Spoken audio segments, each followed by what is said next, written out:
At least that's what the murderer hoped. Hey. Hi. Hello. Okay, we are going to listen to Hired for Murder. It's double cases, and this is the New Detectives. They're my favorite because I could listen to them and don't have to actually see what's going on. I get the picture in my head. So listen up. I'm in the kitchen. What else is new? But I'll be back. Some do it for love, but for others, murder is all that they work. This is Murder by anyone willing to pay the price for their deadly dealings.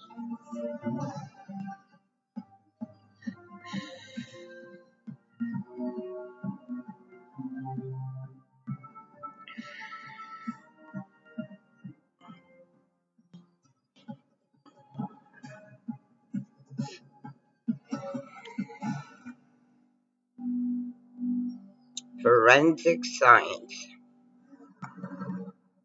In the early morning hours of March 7, 1986, police received a call from the home of Stan and Joyce Cohen in Coconut Grove, Florida.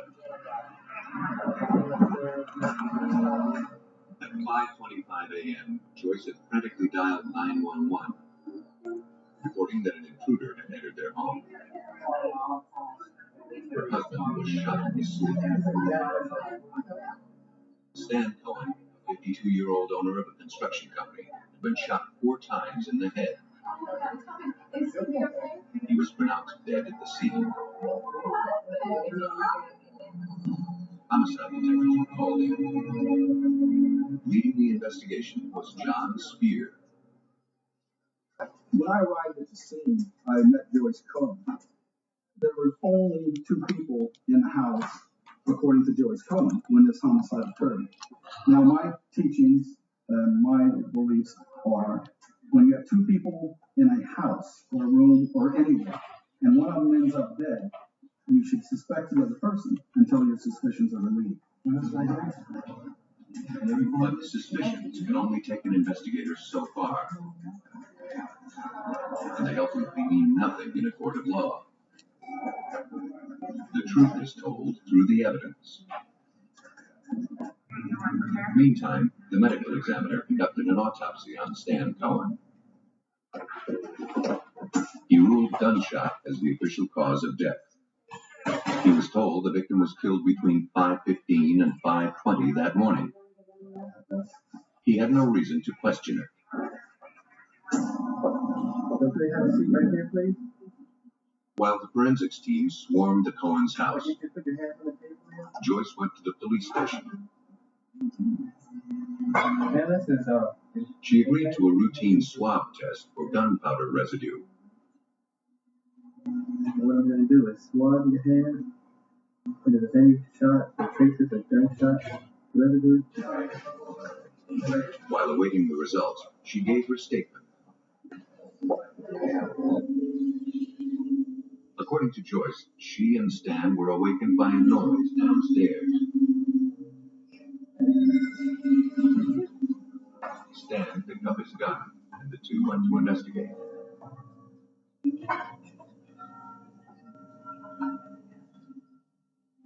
A quick search of the house showed nothing amiss. Relieved, the couple returned to bed.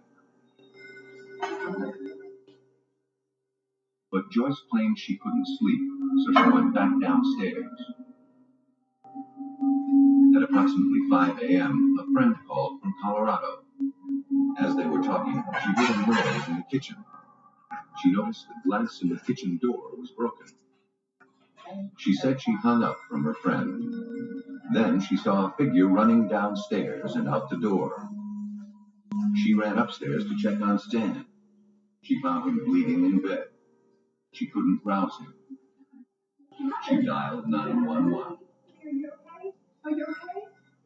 When I advised her that there were some inconsistencies in this particular story that she told me about the homicide, it irritated her. She demanded that the forensics team immediately leave her house and not return without a search warrant. She said she didn't want any of her husband's things taken or touched. Detective Spear couldn't understand her hostile reaction. Now, if a loved one of mine or anybody else that I would know was killed, I think they would cooperate 100% with the police. To me, she was not cooperating. To Spear, it seemed she knew more than she was letting on. Until the warrant was issued, investigators were locked out of Cohen's house.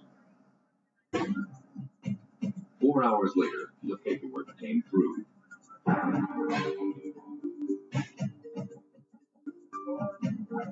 Joyce Cohen was presented with the warrant, and the team swung back into action.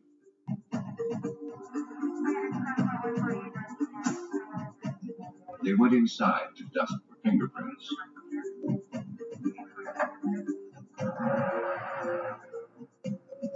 Joyce was called back to the police station to continue her interrogation.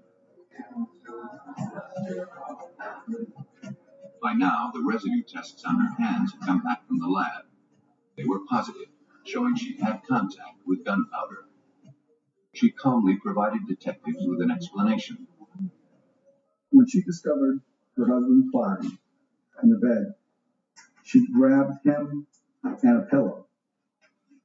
And possibly that's what caused her to have the gunshot powder residue on her hands. The investigators made a note of her response and pressed on. They noticed that her story changed slightly from her first interview.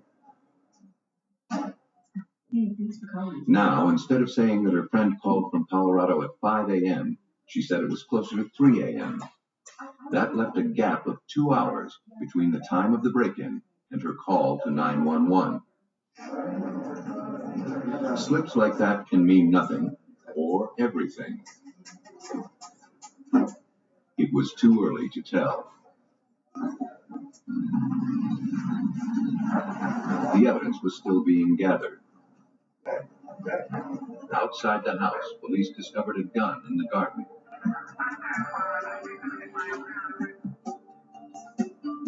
It was taken to the Miami Police Crime Scene Investigations Unit, where it was examined by Technical Supervisor Sylvia Romans.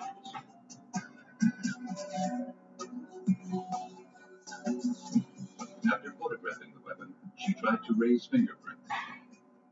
Upon fuming the gun, I found some evidence of fingerprints. They weren't of much value, but the most significant thing that I found was that it appeared the gun had been wiped down. Ballistics showed that it was the weapon that killed Stan Cohen. Because it was one of the victim's own guns, it seemed like a dead end. Except it bore one tiny clue. Romans found a shred of paper facial tissue caught between the frame and the grip. It suggested the gun had been wiped clean with the tissue. It also suggested another clue to look for. Samples of facial tissue were collected from around the house. In a trash can in the back bathroom down the hall from the murder scene, detectives found a soiled tissue with black residue on it. It was sent to the lab. The lab was not able to determine whether, in fact, the tissue that was found on the gun was an exact match to the tissue that I had submitted to the lab. However, the tissue did have gunshot residue, and it also had the mucuses of Joyce Cohen.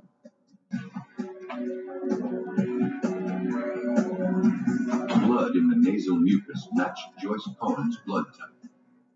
It strongly suggested that Joyce had shot her husband, then wiped down the gun with this tissue. But facial tissue makes flimsy evidence. To win his case, Spear needed something more substantial. What he got was a confession from someone who wasn't even a suspect. In the case against Joyce Cohen, Miami police were hampered by lack of solid evidence. But 1 month after Stan Cohen was murdered, the investigation took an unexpected turn. A career broker named Frank Maglione was arrested for a separate crime. He knew about the Cohen murder and wanted to strike a deal. Lay down. Stretch your leg. You learn that Stretch he your leg. and two other companions assisted in this homicide and were paid to do this homicide by Stanley Cohen's wife, Joyce Cohen. Maglione knew things that only someone involved could have known. So it was clear he was telling the truth. But even this startling confession didn't assure Joyce Cohen's conviction. On the stand, it would come down to the words of a grieving widow versus the testimony of a career criminal. Feeling he didn't have enough evidence to get a conviction, Spears spent 2 years chasing the other men Maglione implicated. But they wouldn't crack. He had to rely solely on Maglione and the forensic evidence to prove Joyce Cohen's involvement.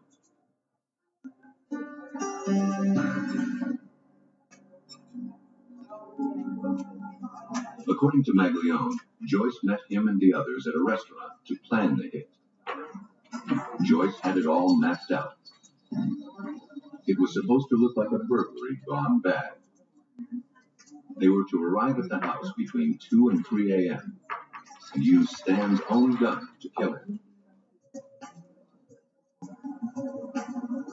Maglione's story had one nagging inconsistency: the time of the hit. Phone records showed that Joyce called 911 after 5 a.m., not 3 a.m.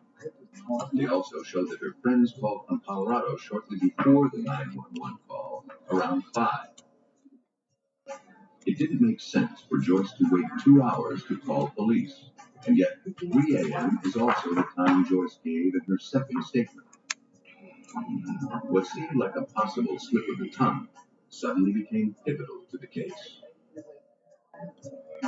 Police suspected that Joyce may have waited in order to create her alibi. Of course. They followed that lead.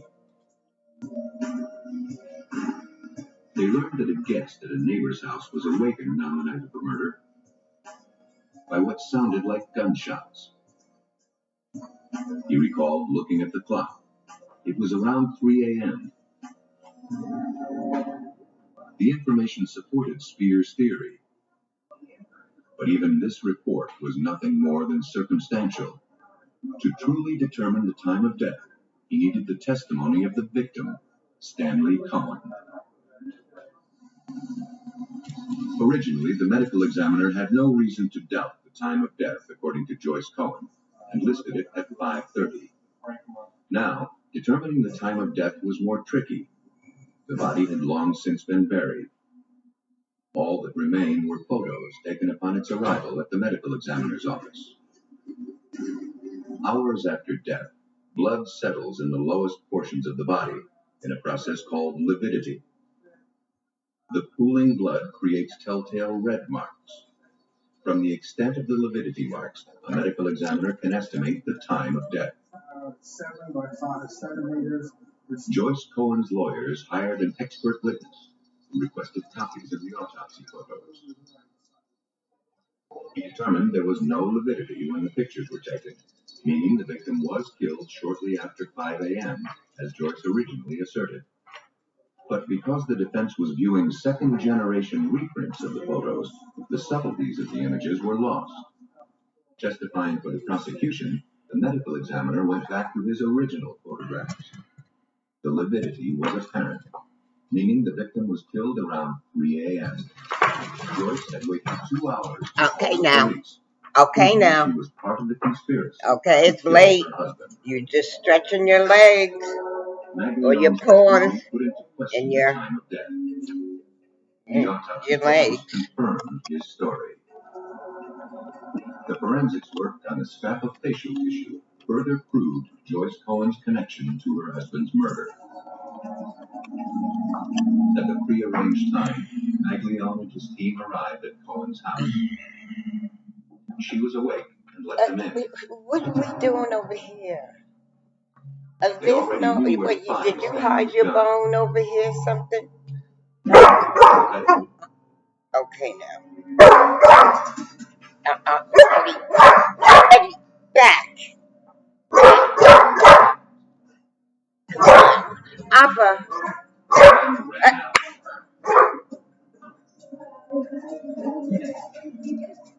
On the way, they dropped the gun.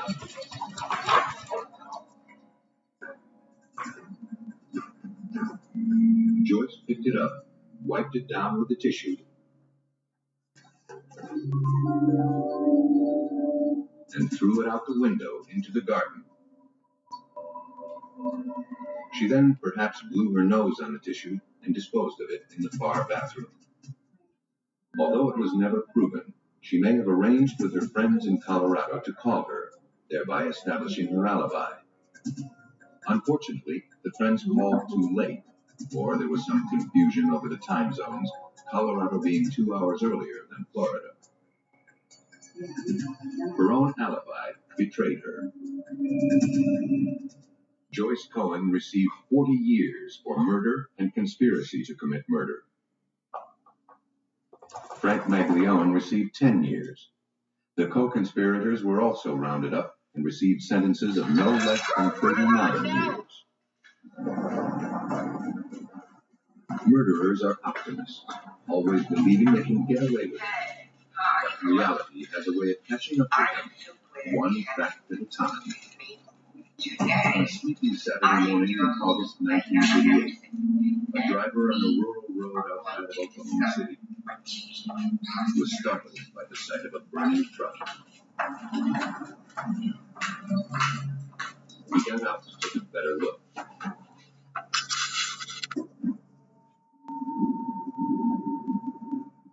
Curiosity turned to horror when he saw the body of a man lying on the driver's side of the cab,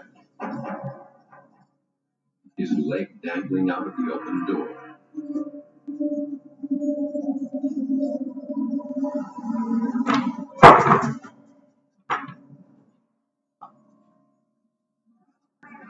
After the fire department quenched the blaze, Oklahoma City police investigated the scene. The vehicle was annihilated. The man was dead. Let's see what kind of goodies are in there.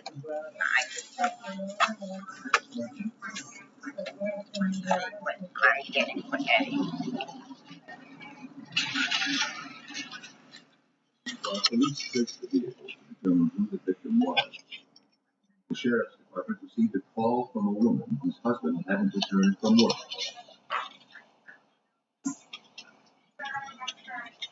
Marilyn Plant, an Oklahoma City housewife, told the sheriff that her husband Jim, a newspaper press room supervisor, should have been home 2 hours ago. She was distraught. It wasn't like him to be late.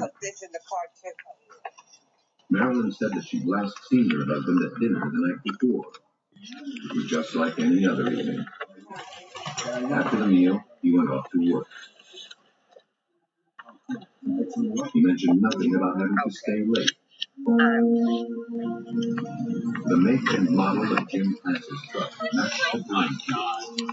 Later, dental records proved the victim was indeed Jim Plance. City officials were left with the sorry task of telling Marilyn Plance that her husband had died in a horrible accident. But investigators weren't entirely convinced it was an accident. A spot of blood found on the road behind the truck raised questions.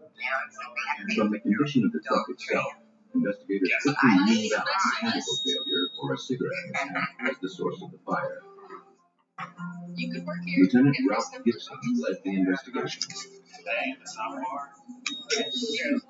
We found that there was a rag, cotton rag, partially burned in the gas tank, indicating that someone tried to set it on fire to blow it up. The actual fire was so hot, the gasoline or something in that order was used, that it burned so hot the glass actually melted in the vehicle. The ferocity of the blaze gave investigators reason to suspect, but was intentionally killed. The autopsy fueled those suspicions.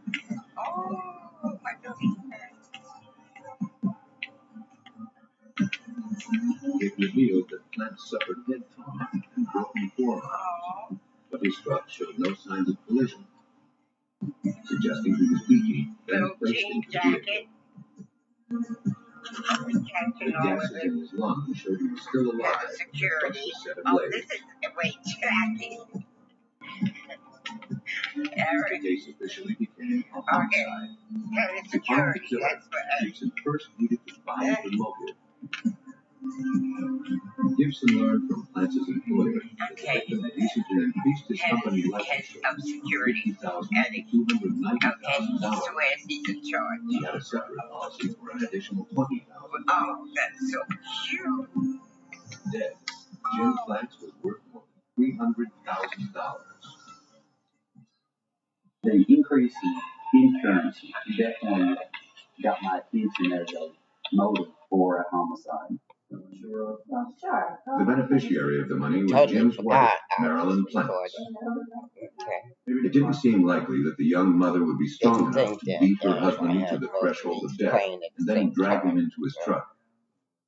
Um, Investigators asked her the routine questions about the state of her marriage, her financial situation, any enemies her husband may have had.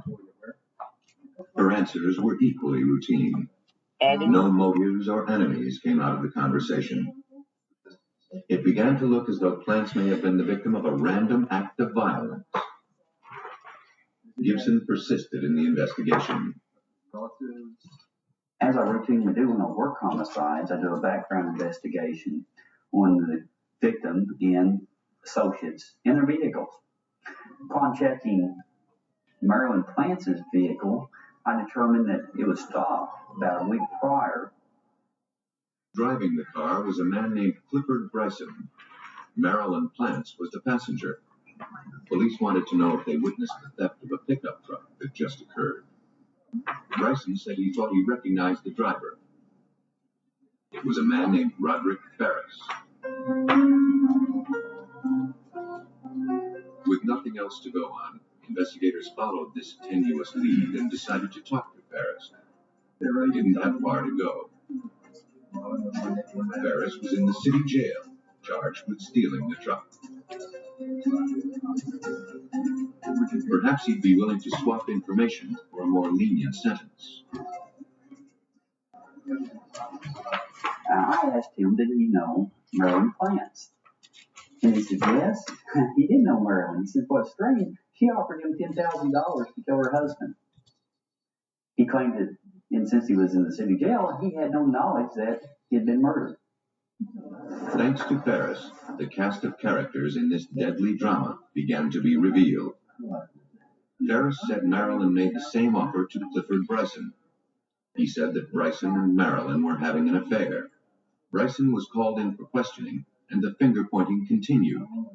At first, Bryson claimed to have limited knowledge about the incident. But as the interrogation continued, he admitted that he knew about it beforehand. He wasn't involved, he said. The man they were after was named Clinton McKimball. Bryson was arrested as an accomplice. In short order, Clinton McKimball was also brought in, questioned, and arrested. He admitted that both he and Bryson were the participants, that they were solicited by Marilyn Plance to kill Marilyn's husband, Jim. They waited inside the house, beat him with baseball bats and unconscious. The 50th and set him on fire. When the smoke cleared, Gilbert had confessions from the murderers, but he had only their word that Marilyn was the mastermind. Unless he could find some physical evidence to back that up, she would go free. Police had every reason to suspect that Marilyn Plance planned her husband's murder. Problem was, they couldn't prove it. At least, she denied everything. A search warrant was served on her house, the alleged scene of the crime. Investigators pulled back what looked like a new area rug. It concealed spots and bleach stains on the wall-to-wall carpet below. They cut the carpet, revealing what resembled bloodstains soaked into the padding. It was collected for testing in the lab. Tiny telltale spatters on the draperies and wall also were collected. In the child's bedroom closet, 2 stained baseball bats were found.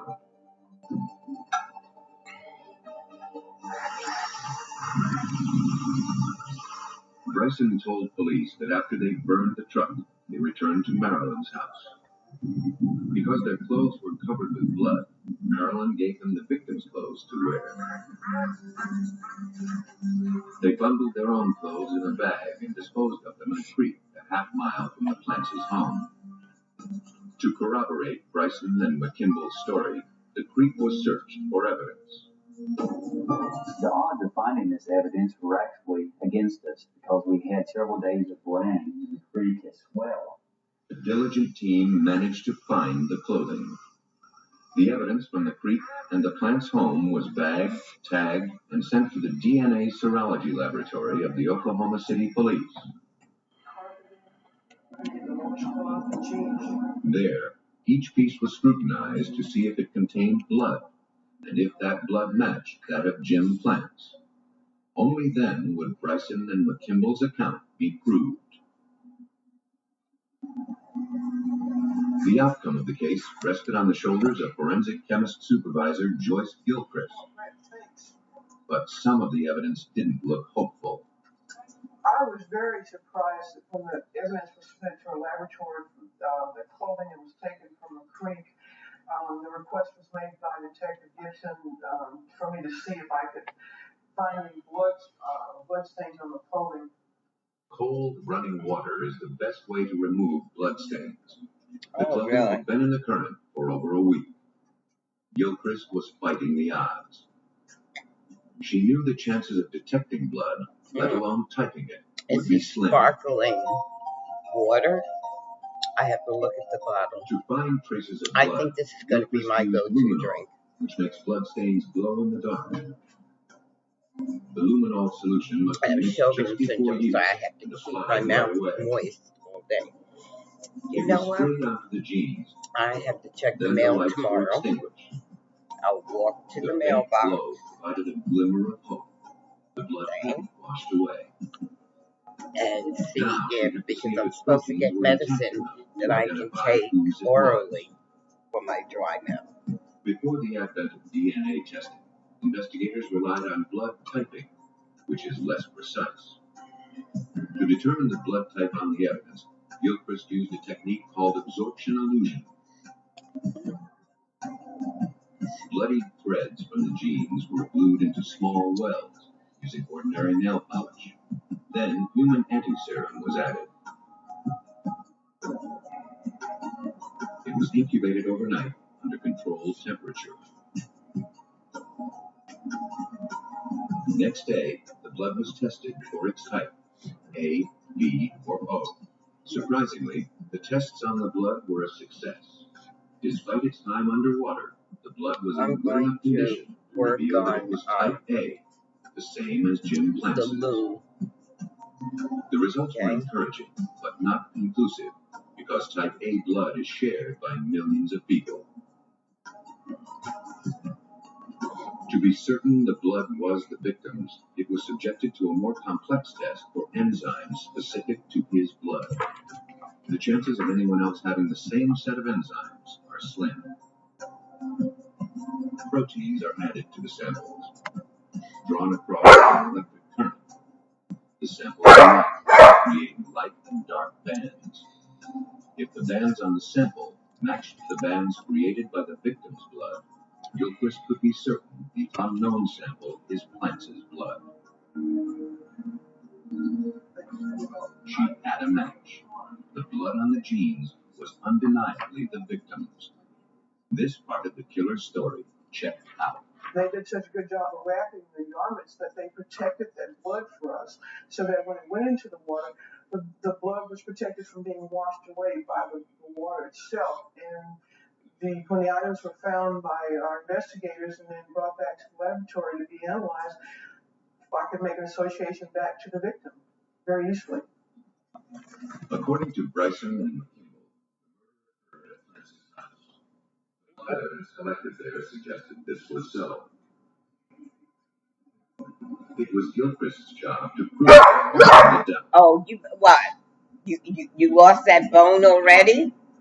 The blood collected from There's the another carpet, bone up walls, there. and drapery were not as conspicuous as the blood on the clothing, but the tiny droplets were in much better shape.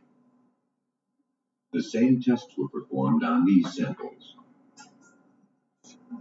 The results came quickly. The blood belonged to Jim Plants. The murder had obviously occurred in the Plants' home, just as Bryson and McKimball had said. Now, Gibson had to prove that Marilyn Plants knew about it. She was called in for an interview. She denied just about everything. That at first she didn't even know. Deny. Who does that remind you of? During the interview, she changed the story to fit the facts as she learned that we knew more than what she thought. I'm telling you, so that lying thing has been in existence for, you know, I would be a terrible liar. Heard no commotion. Yes. If Bryson and McKimball killed the victim in her home, it was totally without her knowledge. Gibson had to prove that the new area rug wasn't the only thing lying in the Plants' home. He knew that Marilyn was trying to cover up her involvement in her husband's murder.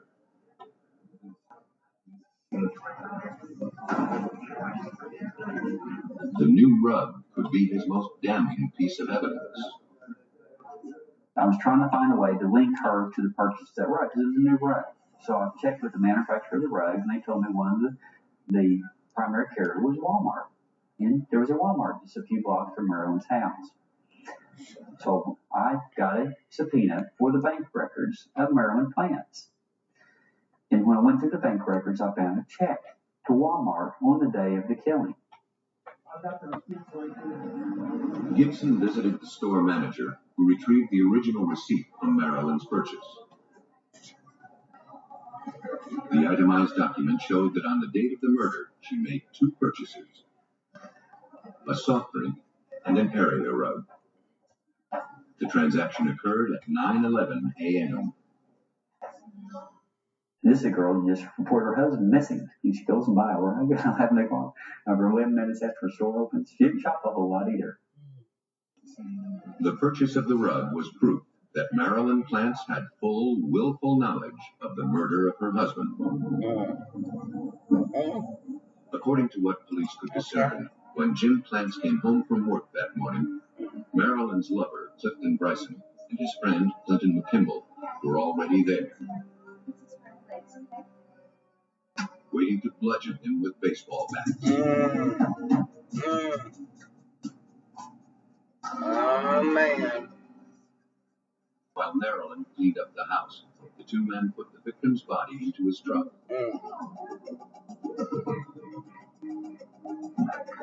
Drove it to a remote road, doused it with gasoline, and set it afire. The victim should have been dead, but he wasn't. He made one futile attempt to flee the flame. Then he was consumed. The truck should have exploded, destroying the evidence. But it didn't.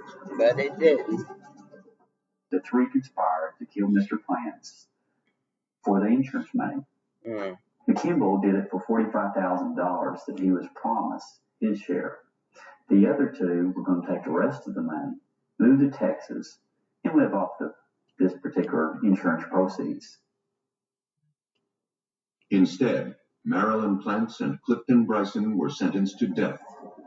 Clinton McKimball received life. Didn't even get to spend the money.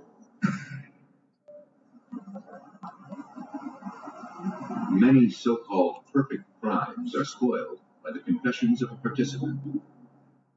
A single word from a reliable source can send a solid alibi crashing to the ground.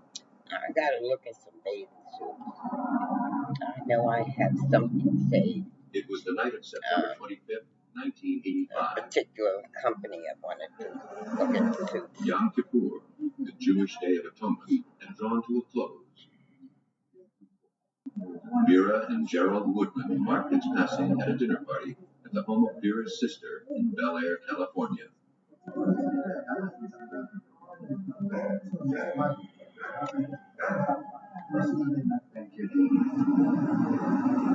After bidding goodnight to their host, the couple climbed into their car for the 15-minute drive to their condo in Brentwood.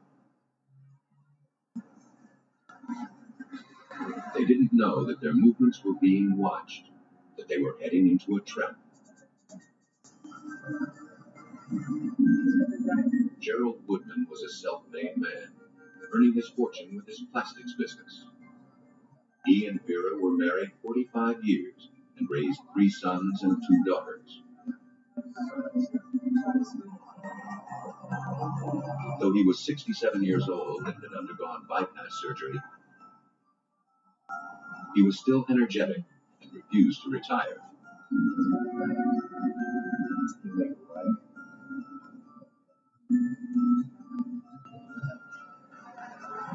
On his way toward wealth, Woodman had evidently made some enemies. The Woodmans pulled into their parking spot in the condo garage at about 10:30 p.m. But they never made it out of their car.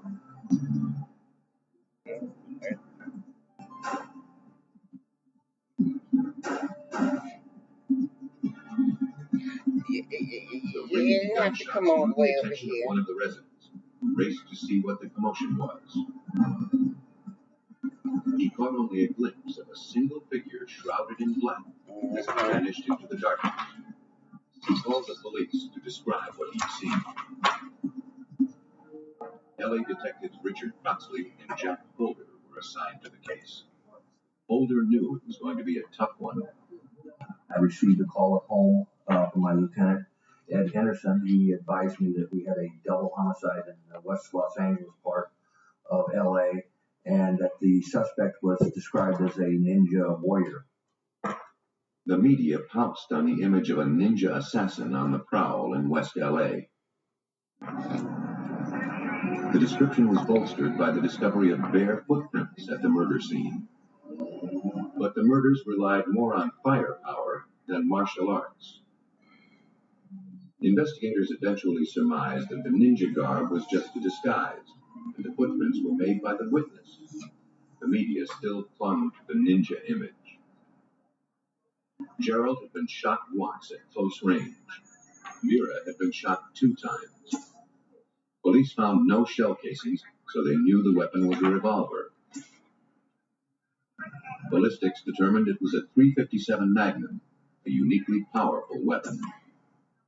The motive for the crime wasn't immediately clear. Gerald still had his wallet. There's Vera another still bone wore her up there. jewels. Nothing in the car No, seemed to there's have been another touched or bone up taken. there now. To Richard Crotsley, the crime snapped a professional hit. So, since no property was missing from either Vera or Gerald at that time, and it appeared that the robbery was not a motive, things crept into our mind, and all of a sudden, this could I want to find my ribbons because I want to make ribbon flowers. Because murder killers have no connection I had to a the whole victim. collection They're of martyrs silk to ribbons, because the person who orders the killing and I will do can't it from a find them. distance and has time to establish an That's the alibi. last thing These that martyrs I can be really want. Investigators needed to I work want the to case find from 2 angles. because First, I they had have to them process before I all the moved in evidence of the here. scene to catch the gunman. Then they have to compile a list of the Woodman's enemies to find out who ordered the hit. They determined that the killers entered the garage by cutting a chain that secured a gate. Apparently, 2 pieces of chain link ended up in a nearby planter, where they were recovered. It wasn't a lot to go on, but detectives knew that if they did their job right, this tiny clue could be the first link in a chain of evidence that would lead to the killer. In West LA, 2 chain fragments were the only clues in the Woodman double homicide. They bore no fingerprints. They were brought to the LAPD Scientific Investigation Division for further analysis. A low-power comparison microscope revealed that the scratches and imperfections on both pieces were continuous, showing they were 2 halves of the same link. The shape of the cut helped supervising criminalist Bill Llewellyn surmise the kind of tool used to make the cut. I was further able to examine the pieces of chain link and determined that a tool that might have been used to cut the chain link would have been the bolt cutter. While the physical evidence was being gathered, did he take police that looked from for a you, motive Lulu? for the killings. Neighbors had told Yeah. police that Gerald Woodman was involved with racehorses and gambling. Thank God you're like a He mommy. might have gotten in over his head. A look into his gambling debts turned up nothing. In fact, he'd done well and had no outstanding debts. But another motive may have stood closer to home. Vera Woodman's daughter and sister had an interesting story to tell. They immediately proceeded to tell us about the dispute that had arisen between Gerald and his 2 older sons, Neil and Stuart Woodman, involving the takeover of the family business by the sons. They were very intense and adamant that Neil and Stuart had killed their parents. Gerald Woodman had built Manchester Products, his plastics company, from scratch. When he had a heart attack, he entrusted it to his sons, Neil and Stuart. At the helm, the sons wrested the majority stock away from their father, shutting him out. Gerald spent most of his savings trying to win the company back. The ensuing hatred split the family. Neil and Stuart were no longer welcome at family functions. Gerald and Vera were not allowed to see their grandchildren. Everyone police spoke to gave the same story about the animosity that centered around the Woodman boys. Finally, it was time to speak to them directly. The brothers agreed to meet investigators at their attorney's office. Now, any time that you want to interview a family member regarding their parent's death, why in the world are you going to get an attorney? Right then and then, I think Jack and I decided these guys are involved. Now, how would that prove it?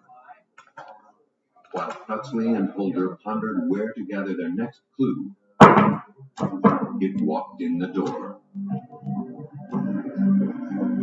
2 former LA cops who moonlighted as security guards paid police a visit. They said that a man named Steve Hommick, who was employed by Neil Woodman, had recently hired him to keep Gerald and Vera Woodman away from their grandson's bar mitzvah. The former police officers told investigators that Hommick had given them some harsh instructions. We had been told that Mr. Hommick had made the statement during a breakfast meeting prior to the bar mitzvah that Neil had told Steve, "What are you going to do if he comes around?" And Steve had replied that he would waste him. A background check on Steve Hommick revealed that he was a former LA cop who was fired after less than 1 year on the force. He was now living in Las Vegas and was under FBI surveillance for drug trafficking. Okay. He was He a dirty and the business associate from individual. Las Vegas to LA the day before the killings, Hey, now, and returned to Vegas the day after. Eddie, keep it Catching down. Hommick in Los Angeles on the night of the murders was a start. But LA is a big city. Hommick could have gone anywhere. Eddie, Police learned that his brother, Robert Hommick, lived less than 4 miles from the crime scene. We also discovered that Robert Robert Hommick was involved in a traffic accident the night of the murders within a half a block of the murder. Trying to hide This your seemed like face. more than a coincidence. Hommick's accident took place in the alley behind the Woodman's condo. Robert Hommick's record also showed that 3 months before the murders, he had been questioned by police for apparently loitering around Vera and Gerald's building. It was the date of the Woodman's anniversary, one of the few times Vera Woodman left the condo. On our friend Jesse, Investigators suspected that the Woodman boys had hired the Hommicks to kill their parents. It would take more than the evidence at hand to prove it. Federal agents had already put traces on Steve Hommick's phone in Las Vegas. Many of the calls were to his brother, to the Woodman's sons' homes and office, and to payphones near their houses. Phone records for all of the suspects were analyzed.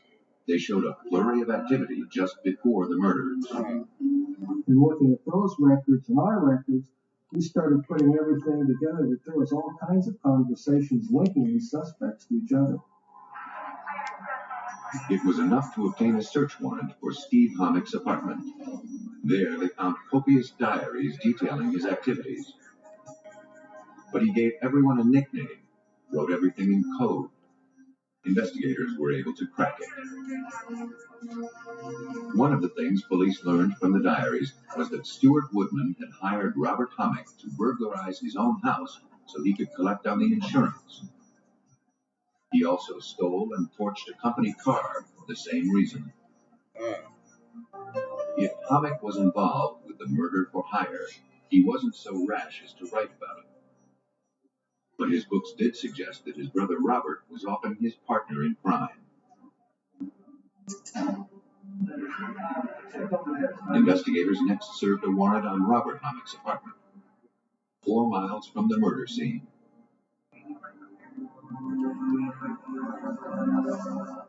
There, they found a new pair of bolt cutters.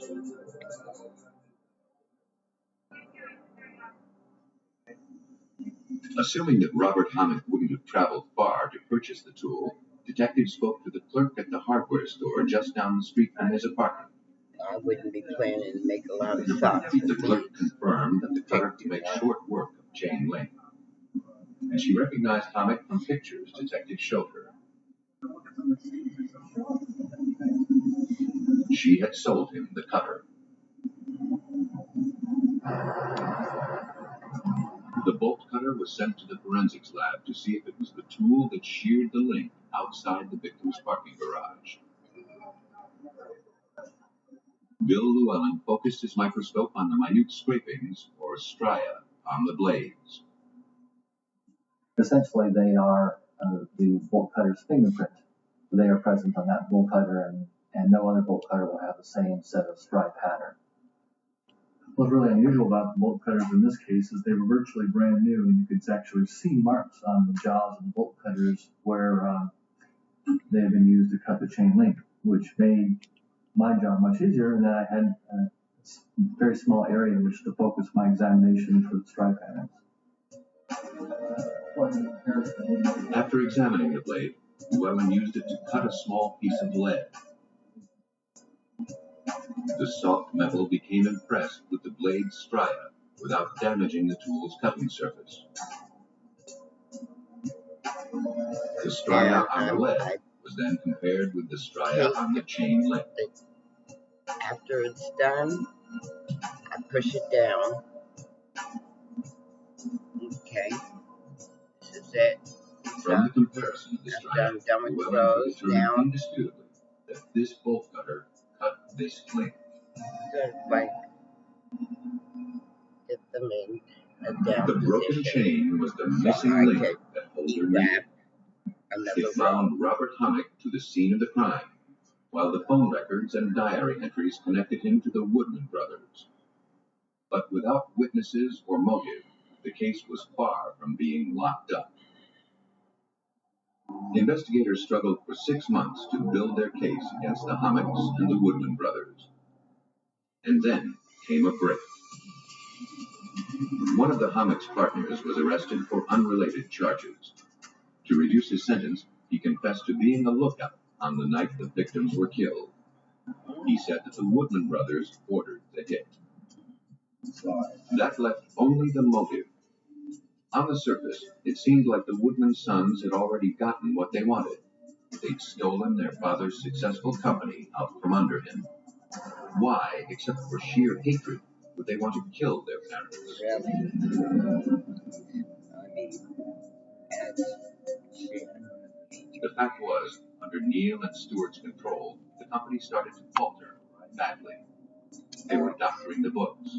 According to Detective Holder, they were desperate. They had milked the company for every cent they could. They were being audited by the government, and they were about to go under, and they couldn't. I was scared the life out of me. Stop. Motivated by greed and doomed by incompetence, Neil and Stuart Woodman took their father's company and destroyed it. Vera Woodman had a $500,000 life insurance policy payable to the company. It wasn't enough to get Manchester Products out of debt, but it was the only hope the Woodman boys held. Oh, that's why they Holder killed. and Crossley, with the help of criminalist Bill Llewellyn, had their evidence in place and were ready to arrest and prosecute. Armed with phone records, journal entries, See, when I make the second row, and the cut chain that link, top row is the E they were chain. able to tell their story of murder for hire. It was the first time that LAPD had put on a case where they used tool mark impressions as evidence. The evidence was enough to convince the jury. For conspiracy to murder Vera and Gerald Woodman, Neil and Stuart Woodman received life in prison. Robert Hammock, life without parole, and Steve Hammock, death. Okay, we're done with this. There Stole- may be honor among Stole thieves, from your but the parents same cannot be and said killed of them. murderers. Okay. When the heat's turned up, confidences are broken, partners betrayed.